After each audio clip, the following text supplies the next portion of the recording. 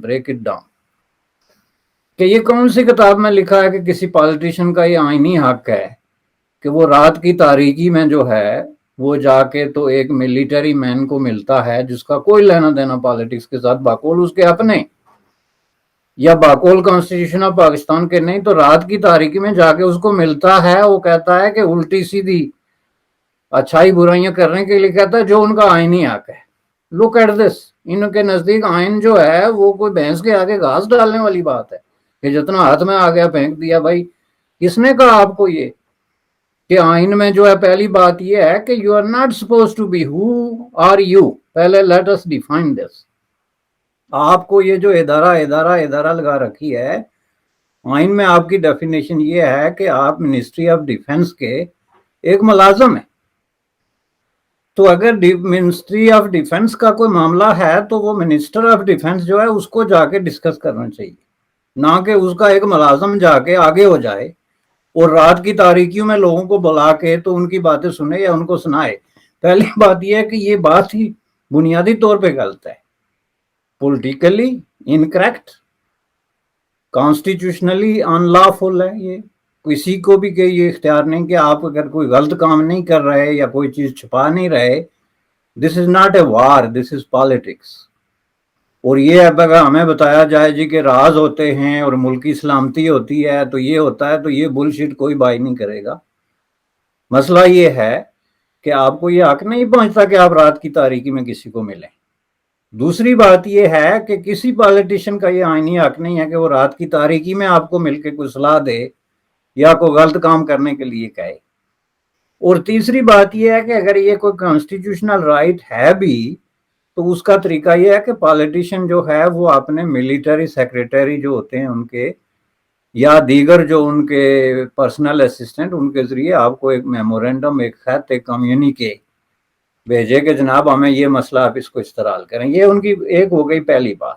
اس کو اگر میں مزید جو ہے نا وہ بریک ڈاؤن کرتا جاؤں گا تو بہت زیادہ ہو جائے گی، لیکن میں آپ کو بتاؤں کہ میں خود اپنے آپ کو روکنے پہ مجبور ہوں، کیونکہ یہ اتنے برے طریقے سے بریک ڈاؤن ہو رہی ہے کہ یہ ان کا سارا جو ہے نا وہ پورا brain, thought process, the way they think, چیزوں کو وہ کس طرح ڈسٹارٹ کر کے اپنے مقصد کے لیے بیان کرتے ہیں، ان ساری چیزوں کو وہ ایکسپوز کرتی ہے۔ دوسری بات انہوں نے یہ فرمائی کہ جناب یہ کیا بات ہوئی کہ جناب آپ ہماری تعریفیں کریں رات کو آ کے اور دن کو آپ جو ہے وہ ہم پہ تنقید کریں۔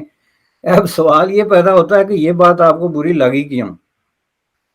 آپ کوئی پالیٹیشین ہیں یا chief of the army staff جو ہے اس کا کسی طریقے سے کوئی کانسٹیٹیوشنل ارینجمنٹ کے اندر کوئی ایسی سپیس ہے جس کو وہ ایکسرسائز کرتے ہوئے اس طرح کی تنقید کا نشانہ بنا ہے؟ اور اگر آپ واقعہ اس بات پہ دیانتدار ہیں، آپ کہتے ہیں کہ ہم جو ہے وہ اے پولیٹیکل ہیں، meaning we are not involved in the politics, we are non politics جو کہتے ہیں عام زبان میں، تو آپ پھر ان سے ملتے کیوں ہیں؟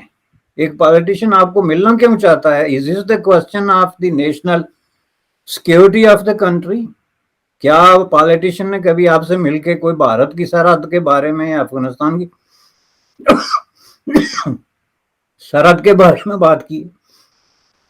تو یہ تو ایک پولیٹیکل ملاقات جب آپ کرتے ہیں نوئنگلی، تو آپ پھر کیسے کہہ سکتے ہیں کہ ہمیں پالیٹکس میں انوالو نہیں ہے؟ بھائی پالیٹکس میں انوالو کیا آدمی دوسرے کے جو ہے وہ بازو توڑ کے انوالو ہوتا ہے کہ پالیٹکس میں involve is all about communication, all about meetings جو آپ کرتے رہے ہیں نان سٹاپ اور آپ نے خود تسلیم کیا۔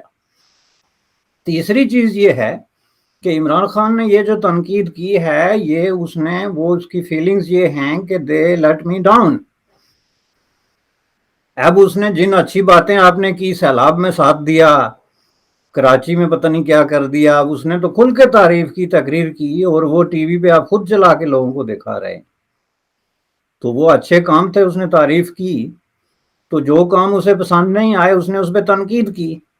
اب اس کا جو ہے ایک شروعات ہے کہ جب آپ کا جو ہیڈ آف دی ڈپارٹمنٹ ہے اس نے پہلی دفعہ کسی پولیٹیکل مینیپولیشن میں، منیورنگ میں، کسی پولیٹیکل ہیر پھیر میں عمران خان کو فیور دیا، تو وہ دوسری دفعہ مانگنے کے لیے گیا، تیسری دفعہ مانگنے کے لیے گیا، اور جب وہ آپ کے سر سے اوپر گزرنا شروع ہو گیا اور لوگ آپ کو پتھر مارنے پہ اتر آئے، اور اپوزیشن لیڈر اور مریم نواز جیسی ایک پنجابی لڑکی جو ہے وہ بھی آپ پہ جو ہے اس طرح کے تیر چلانے پہ اتر آ گئے، تو آپ نے اس کو ریورس کرنے کی کوشش کی. تو یہ اس طریقے سے ریورس تو نہیں ہوتا نا.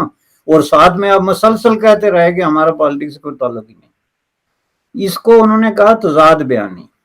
یہ ہے تضاد بیانی، وہ نہیں ہے جو عمران خان کہہ رہا ہے.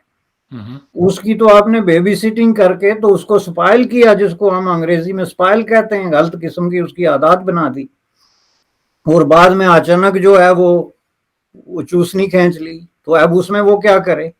اب یہ تو آپ کو دیکھنا چاہیے تھا کہ ہم ملک کے اتنے بڑے پاپولر لیڈر جو کہ نواز شریف ہے، اور اتنی بڑی میجارٹی والے آدمی کے خلاف ایک کنسپیریسی جو ہے وہ ہیچ ہو رہی ہے، اور ہم اس کا حصہ بن رہے ہیں، اور اس طریقے سے ہم ملک کی پولیٹیکل کلاس کو وکٹمائز کر رہے ہیں، اور ہم ایک آدمی کو اتنی اننیسیسری قسم کی سپیس دے رہے ہیں.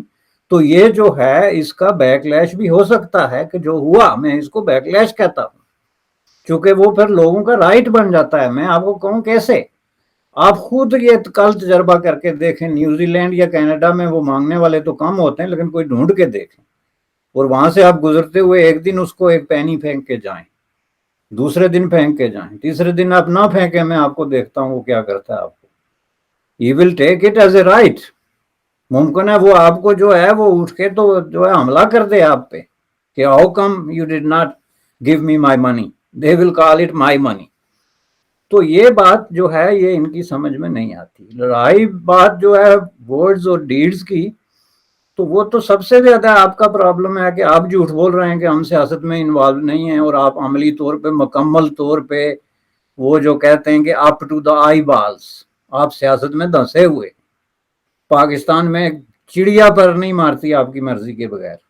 آپ نے ایسے ایسے ایم ایل اے اور ایم پی ایز کریٹ کیے ہوئے ہیں جو پورا دن بیٹھ کے تو وہ آپ کے انتظار میں کرتے رہتے ہیں کہ آپ کا میسج آئے تو وہ اگلا کام کریں. تو آپ کہتے ہیں آپ پالیٹکس میں انوالو نہیں.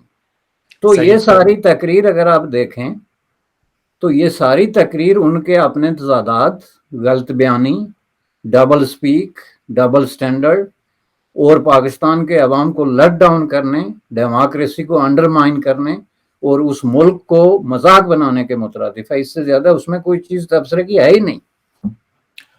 جی بالکل آپ ٹھیک کہہ رہے ہیں بشانی صاحب. پاکستان دنیا کی 5ویں بڑی آبادی ہے، 6ٹھی بڑی فوج ہے، اور اس ملک کی سپائی ایجنسی کے چیف کو ریڈیوس کر دیں ایک پی آر ایجنٹ کی حیثیت سے، جس کے باس کو ویسے بھی کسی نہ کسی، آپ کوئی بھی اعتبار سے دیکھ لیں، اسے سیاست سے کوئی تعلق نہیں ہونا چاہیے. تو آپ یہ کہہ رہے ہیں کہ D G I S I کو یہ پریس کانفرنس، یا D G I S P R کو بھی یہ پریس کانفرنس کرنی ہی نہیں چاہیے تھی. Is that what you're saying? پہلی بات پریس کانفرنس ہی اننیسیسری اور انوارنٹیڈ ہے، اور اگر کرنی بھی ہے تو یہ جتنی باتیں کی ہیں یہ سیلف کنٹراڈکٹوری ہیں. اس میں تو کوئی بات ہو ہی نہیں سکتی کہ ایک آدمی دوسرے پہ تنقید کرے کہ یہ تضادات کا شکار ہے اور اس کی اپنی ہر بات میں تضاد ہو. ٹھیک ہے، اب آ جاتے ہیں عمران خان کے اوپر. وہ جو کہہ رہے ہیں کہ جی تم نے بڑی سیاسی پریس کانفرنس کی ہے، اتنی تو شیخ رشید نے بھی نہیں کی، اور یہ لانگ مارچ کے اندر جس قسم کی وہ باتیں کر رہے ہیں، اتنا تو کلیئر کر دیا ہے کہ جی ہم گورنمنٹ کو ہٹانے کے لیے یہ لانگ مارچ نہیں کر رہے. تو پھر اس لانگ مارچ کو کرنے کا اصل مقصد کیا ہے؟ حاصل کیا کرنا چاہتے ہیں عمران خان؟ نہیں، یہ کہنا تو قطعی طور پہ لوگوں کی آنکھوں میں دھول جھونکنے والی بات ہے کہ ہم یہ لانگ مارچ عوام کو حکومت کے لیے نہیں کر رہے ہیں. یہ تو سیدھی سیدھی ایک تھریٹ ہے، آنسلاٹ، جو پہلے سے کمزور اور دیوار سے لگی ہوئی ایک حکومت ہے جن کو حکومت کرنے کا حق ہی نہیں ہے، کیونکہ now they are now acting as a جو ہے نا رنگیلا. جس طریقے کی ان کی حرکات و سکنات ہیں، they don't deserve to be respectable government وہاں پہ. تو ان کو ہٹانے کے لیے یہ جو اتنا بڑا جو ہے ڈرامہ ہو رہا ہے. اور پہلے آپ وہ رپورٹس پڑھیں, بی بی سی نے جو ایک رپورٹ دی ہے کہ اس پہ پیسے کتنے خرچ ہو رہے ہیں. اس میں ہر ڈسٹرکٹ میں جو ایک M P, M L A یا کوئی کونسلر سطح کا آدمی کسی کے ذمہ جو ہے پیسے لگ رہے ہیں وہ 20-20 لاکھ سے زیادہ ہیں.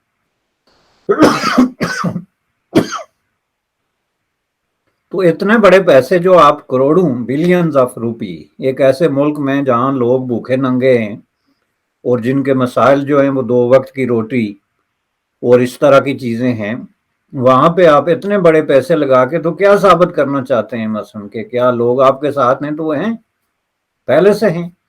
تو آپ جائیں ڈیموکریٹک پروسیس میں 6 مہینے آرام کریں اور اس کے بعد جائیں اور اپنے ووٹ لے کے تو آ کے اقتدار پہ بیٹھ جائیں. اب یہ جو اس طرح کا ایک کلچر وہاں پہ شروع ہو گیا نا, جو کچھ انہوں نے کیا وہ بدترین تھا. اس کو میں فارن انٹروینشن یا فارن کنسپیریسی نہیں مانتا, لیکن جو بھی ہیر پھیر انہوں نے کیا جس کو مینیپولیشن کہتے ہیں اور جس کے ذریعے وہ اقتدار میں آئے وہ بہترین تھا. لیکن جو آپ کرنے جا رہے ہیں وہ اس سے کسی طریقے سے بھی بہتر نہیں ہے. وہ ٹیٹ فار ٹیٹ والی بات ہے اور پاکستان کے عوام کو فٹ بال بنانے والی بات ہے. اس سے زیادہ جو ہے اور کچھ نہیں ہے. مقصد اقتدار ہے اور یہ پریشر کریٹ کر کے تو ایک تو جو اپوائنٹمنٹ ہے جو اس پہ بات ہوگی کہ جو چیف آف دی آرمی کا جو یہ جو اپوائنٹمنٹ کا سوال ہے اور دوسرا الیکشن کا سوال ہے.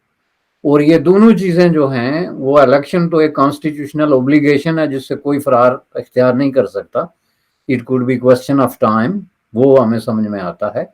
تو جہاں تک آرمی چیف کی جو اپوائنٹمنٹ ہے وہ اگر اتنا کوئی امپارٹنٹ ایشو ہے تو وہ پھر اس چیز کی گارنٹی ہے پاکستانی عوام کو, ان کو مبارک ہو کہ آئندہ 100 سال تک بھی ان پہ حکومت جو ہے وہ یہی لوگ کریں گے جن کو جو کہتے ہیں ہمارا سیاست سے کوئی تعلق نہیں.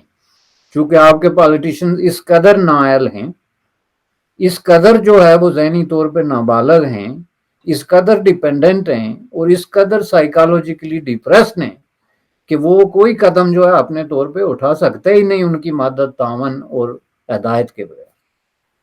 کیا یہ پہلی دفعہ نہیں ہو رہا ہے کہ سیاستدان خود پاکستان کی فوج کو انوائٹ کر رہے ہیں کہ بھائی تم نیوٹرل کیوں ہو؟ عمران خان تو ہر روز بات ہی یہی کرتے ہیں کہ تم نیوٹرل کیوں ہو, نیوٹرل تو جانور ہوتا ہے اور یہ ہوتا ہے وہ ہوتا ہے, غدار ہوتا ہے, اس قسم کی ساری باتیں کر کے. تو آپ نے جو بات کہی ہے ٹھیک ہے کہ وہاں پہ پھر جمہوریت کبھی نہیں پنپ سکتی, لیکن بنیادی سوال یہ ہے کہ ایک فوج کے سپہ سالار کی اپوائنٹمنٹ کے لیے اس ملک میں 6 مہینے سے بحث ہو رہی ہے, ایز اف کی اس کے علاوہ اور کوئی مسئلہ ہے ہی نہیں.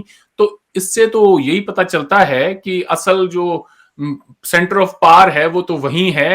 اور تو پھر یہ عمران خان اور کون سی حقیقی آزادی اور یہ ساری باتیں کر رہے ہیں جب آپ کا مطالبہ کسی ایک ایسے شخص کی اپوائنٹمنٹ کو لے کر ہے اور وہی آپ کا فوکل ایشو ہے, تو پھر یہ کون سی حقیقی مارچ کو لے کے نکلے ہیں؟ نہیں وہ تو یہ تو کلیئر ہے جناب کون سی حقیقی مارچ ہے یہ ڈیفینیٹلی. اور یہ کوئی پہلا ٹائم نہیں ہے کہ اس طرح کر رہے ہیں. جتنی دفعہ بھی فوج آئی ہے اس میں ہر دور میں کچھ نہ کچھ پالیٹیشنز ایسے رہے ہیں جو جا کے فوج کو دعوتیں دیتے رہے, ان کے آگے جو ہے وہ ہاتھ جوڑتے رہے اور ان کے آنے کے بعد ان کو فیسیلیٹیٹ کرتے رہے کہ جناب مختلف طریقوں سے. کوئی جج جو ہیں وہ ان کو جسٹیفیکیشن دیتے رہے, کوئی پالیٹیشنز ان کو ضرورت کی نظریہ ضرورت کے تحت کہتے رہے کہ آپ کا آنا ضروری ہے. تو اس لیے میں نے کہا کہ وہ ایک ڈسٹارٹڈ قسم کی جو ہے وہ ایک پولیٹیکل کلاس ڈیولپ ہو گئی ہے جس کو اس بات کا 100% یقین ہے کہ اقتدار اس کے پاس ہے جس کے پاس آرمی چیف ہے. سمپلی یہی وجہ ہے کہ وہاں یہ امپورٹنٹ نہیں ہے کہ آپ کے پاس سیٹیں کتنی ہیں, یہ امپورٹنٹ ہے کہ آرمی چیف کون ہے اور آپ کی اس کے ساتھ کیا ریلیشننگ ہے. That's it. ٹرو. تو آخری سوال اس میں یہ ہے بچھانی صاحب کہ عمران خان صاحب کی یہ جو مارچ ہے کیا وہ اتنا پریشر بلڈ اپ کر پائیں گے کہ آرمی چیف کی اپوائنٹمنٹ کو لے کے اور الیکشن کی بھی وہ کوئی ڈیٹ لے لیں؟ کیا خیال ہے آپ کا, کیا وہاں تک اسٹیبلشمنٹ جائے گی؟ کیونکہ اگر وہاں تک اگر وہ چلے گئے, انہوں نے باتیں مان لی عمران خان کی, تو پھر تو یہ ہے کہ دے ہیو سرینڈرڈ. اور اگر وہ نہ کرتے ہیں تو ملک پچھلے 6 مہینے سے جس طرح کے انتشار سے گزر رہا ہے، اگلے سال جب تک الیکشنز نہیں ہو جاتے ہیں تب تک یہی صورتحال بنی رہے گی. ایسے میں پاکستان کی معیشت کا کیا بنے گا؟ دیکھیں جی، یہ تو پریڈکشن تو وہی لوگ کرتے ہیں جو اپنے آپ کو پولیٹیکل پنڈت سمجھ کے کر رہے ہیں. ہم تو لیکن اس پریس کانفرنس کے بعد میں معاف کریں میں آپ کو روک رہا ہوں، D G I S I کی پریس کانفرنس کے بعد میں اتنا تو طے ہو گیا ہے جب وہ یہ کہہ رہے ہیں کہ جی ہم تو آئین کے پیچھے کھڑے ہیں، ہم تو جو ہے ہمارا جو رول ہے وہ اے پولیٹیکل ہے، تو پھر وہ عمران خان صاحب کی جتنے بھی جو بھی ان کے مطالبات ہیں وہ فورس تو نہیں کر سکتے، ورنہ وہ تو ان کی ہار مانی جائے گی. وہ تو کہیں گے کہ یہ آپ نے سرنڈر کر دیا ہے پھر ان کے سامنے. نہیں، وہ ان کا سرنڈر کرنے سے زیادہ امپورٹنٹ یہ ہے کہ عمران خان خود اپنے ساتھ کتنے لوگوں کو لے کے جاتے ہیں اور وہ لوگ وہاں پہ کس طرح کی جو ہے وہ بیہیو کرتے ہیں. کیونکہ اس طرح کی جو میس قسم کی گیدرنگ ہوتی ہے اس میں کئی دفعہ حالات جو ہے نا وہ انپریڈکٹیبل شکل اختیار کر لیتے ہیں جو کسی کے کنٹرول میں نہیں رہتے. دوسری طرف جو گورنمنٹ ہے اس کی لیجیٹیمیسی اور سٹرینتھ دونوں جو ہے ان کوسچن ہے، اور اس حوالے سے یہ ایک خطرناک قسم کی صورت ڈیولپ ہو رہی ہے اور اس کی وجہ سے وہاں پہ خون خرابہ بھی ہو سکتا ہے، ایک لمیٹڈ سطح پہ سول وار بھی ہو سکتی ہے اور یہ سچویشن آؤٹ آف کنٹرول بھی ہو سکتی ہے. اس وقت جو ہے وہ جتنے سٹیک ہولڈرز ہیں سب کو ایک دوسرے سے شکوہ ہے اور کوئی بھی کسی سے خوش نہیں ہے. تو اس لیے یہ کہنا پورے اعتماد کے ساتھ کہ اس کا ڈراپ سین کیا ہوگا ایک مشکل کام. صحیح. چلیں دیکھتے ہیں کہ آنے والے دنوں میں اس لانگ مارچ کی کیا شکل بنتی ہے. اسلام آباد پہنچنے کے بعد میں عمران خان صاحب ابھی تک تو یہی مطالبہ کر رہے ہیں کہ جی ہم گورنمنٹ کو گرانے کے لیے نہیں جا رہے. ول سی کہ آگے کیا بنتا ہے. آج آپ نے وقت دیا بشانی صاحب، آپ کا بہت بہت شکریہ. آپ سے پھر بات ہوگی. تھینک یو جناب، آپ کا شکریہ.